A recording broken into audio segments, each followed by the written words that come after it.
Going viral, 6'4", 230-pound wide receiver DK Metcalf's draft stock is skyrocketing. As of late, in his pre-combine workouts, might be the reason why, with his Ole Miss teammate A.J. Brown posting this picture and comparing the two to Odell and Jarvis Landry. What do you think? Yeah, he's bigger than both them dudes. I can't wait to see him work out next weekend at the Combine because, I mean, he is an absolute athletic freak. I mean, he looks like an outside linebacker playing wide receiver. Ooh. Remember David Boston back in the day? Yeah, he kind of puts you in that mold, that kind of guy. Yeah. They're not eating that. Get him with the right quarterback. That could be really beautiful. Exactly. Whew. Time now to wake up for your AT&T wake-up call. According to reports, the NBA is considering lowering the age limit to enter the draft from 19 to 18. The report also says this isn't related to Zion Williamson's injury. Chris, would this be a good idea? Look, I think what's best for the quality of play at both levels, NCAA and NBA, would be if guys stayed 2 or 3 years in college. Michael Jordan, Tim Duncan, they all stayed. But I think what's fair in America is that if you're ready to go to the NBA right out of high school, you can go. I mean, that's what's fair. We can't hold these basketball players to a standard we don't hold other people to. So, yeah, I hope they do it. And as long as there's a buffer and you can, or a safety net where if you don't get drafted or don't make it, you can go to the G League. Or I would love for the NCAA to change the rule where if a guy enters the draft and isn't drafted, he can go to play in college. So I hope they set up a safety net with it. Yeah, they got to let the guys go out there and make their money. If you're good enough to make the jump from high school straight into the NBA, let the players go ahead and make that jump. Michelle Roberts and Adam Silver got to get this done. I mean, this league and the NFL, those are the only two professional sports leagues that the kids coming out of high school can't make the jump.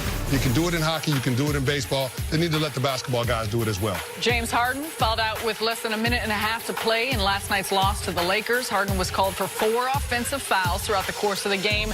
Needless to say, he wasn't happy with the officiating, saying about Scott Foster, it's personal.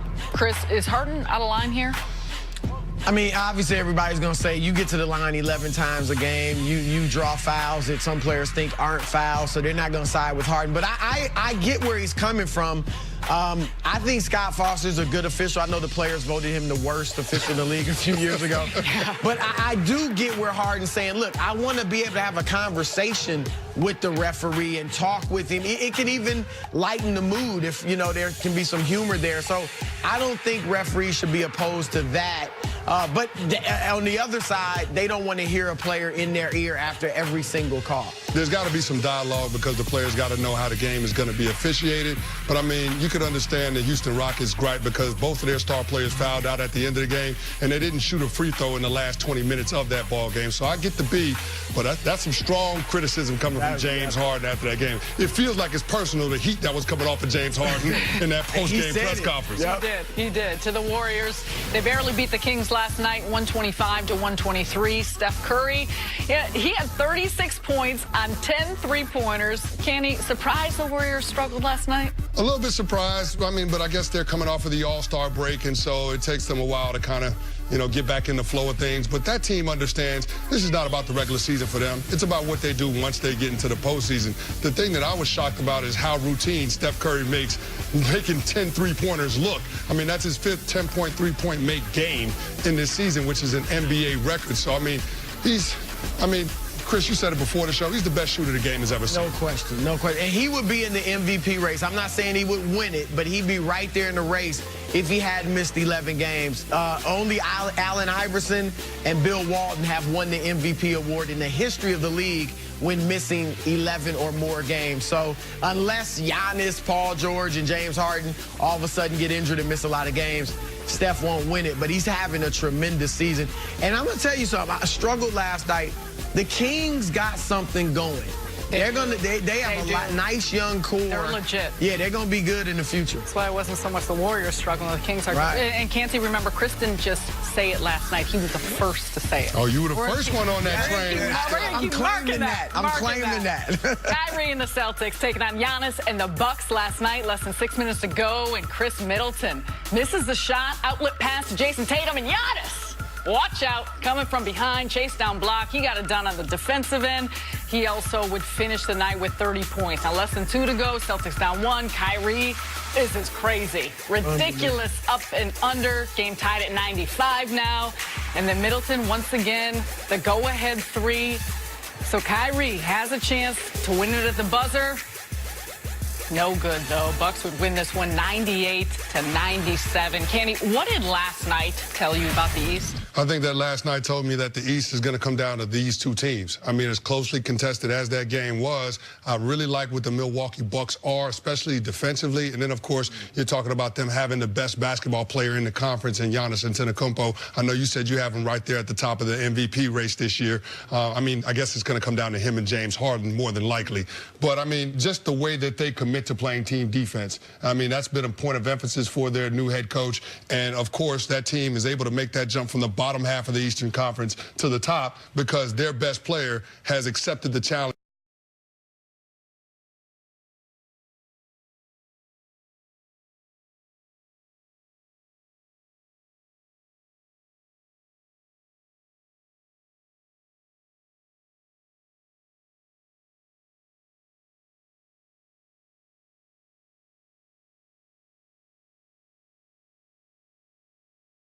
Of being one of those guys that has that intense presence on the defensive end of the court. But then you look at the Boston Celtics as well, and that's a team that's been trying to figure it out, having Kyrie Irving back and healthy this year, Gordon Hayward back. It's not enough touches on the offensive end in terms of being able to distribute and get it all to all your playmakers. But I think that once the Boston Celtics figure out how to play with one another, they'll be the team that the Milwaukee Bucks have to face at the end in the Eastern Conference. So I really think that one of these two teams is ultimately going to be the team representing the East in the NBA Finals. Think about what you said. Once Boston figures it out, they still haven't figured it out. We see the comments going back and forth, the young guys, Kyrie Irving, is he staying?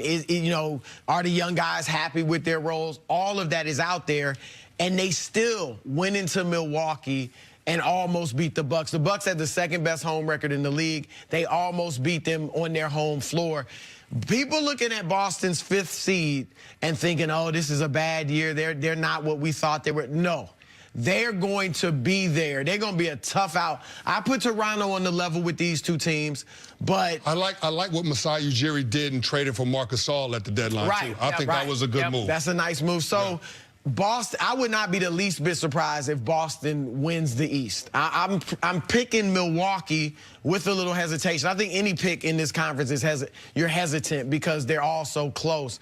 But Boston is going to be right there. And then Milwaukee, you mentioned the defensive end. I mean, they're the only team in the league in the top 5 in both offensive and defensive efficiency. And what I like about them that you don't see with other teams, the ball finds the open man. Late in the game, Giannis is, for all that the other things he brings, he's the 3rd leading scorer in the league in the 4th quarter. But in the 4th quarter, they're not all Giannis all the time. They're not predictable. You saw Eric Bledsoe score a big bucket late on the drive to the basket. Chris Middleton hits the big 3-pointer with 32 seconds left.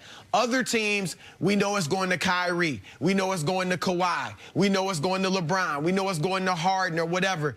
I like their equal opportunity feel at the end of the game. Even though you do have a superstar, it makes them less predictable. I couldn't agree with that more. And I think you look at a team like Milwaukee, and I agree with your points on Boston, but what Mike Budenholzer has done and changed the complexion of how they play offensively, they're shooting so many more 3-point shots, and they haven't changed the team much. So the composition is the same. The core is the same. You've got Giannis, Chris Middleton, Eric Bledsoe, Malcolm Brogdon, who have been together for a long time. But I think the pickup of Brook Lopez and Ersan Ilyasova, of course, how many minutes is he going to play? Nikola Mirotic. You've got 3 bigs that you could play next to Giannis. So what does that do? That stretches out the floor. It opens up the floor. Giannis's biggest strength, of course, is getting to the basket, how he scores in the paint. He doesn't need to shoot from the outside because now they've got players that spread the floor, balance the floor. I think there's such a threat on the offensive end now. To your point, the balance, everyone on that team has the ability to hit big shots. I believe they have the confidence to do it.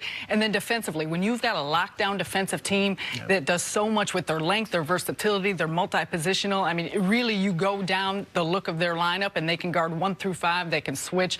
I'm really impressed with what they've done so far this season, and it's going to be fun. The tough part is these two may be seeing each other in the conference semifinals. Right. If Boston ends up in the 4th seed. Right. Yeah, well, either way, I think the Bucks realize they're going to have to deal with the Celtics at some point after how last night's game unfolded, because, I mean, we were just a foul away from Kyrie Irving going to the free throw line and putting 2 in and icing that game. But in terms of the Milwaukee Bucks and how they play, Sarah, you mentioned that you talked about their offensive efficiency and how that's improved this season. I think that's a product of what they do on the defensive end of the court and their ability to be able to match up with different people and being able to switch on pick and roll situations. I think that based on how today's game is played, I think they have enough versatility on that side of the court where they can neutralize whatever schemes, whatever personnel groups that the opposing team is marching out there. And then, of course, being so good on the defensive end is going to lead to opportunities in transition on the offensive end. And so I think that's why we've seen this team take the next step. It starts with the defensive side of the court and everybody on the court committing to playing team defense, because not everybody wants to play defense. Right. Defense is not fun. Defense is ultimately effort and want to, but I think that Mike Budenholzer has done that. He's gotten those guys to buy in, and that's why they're having the success this season. Quickly, the one question about Milwaukee is the lack of experience going deep into the playoffs, because Boston has it not only in going to the 7th game last year with Eastern Conference Finals.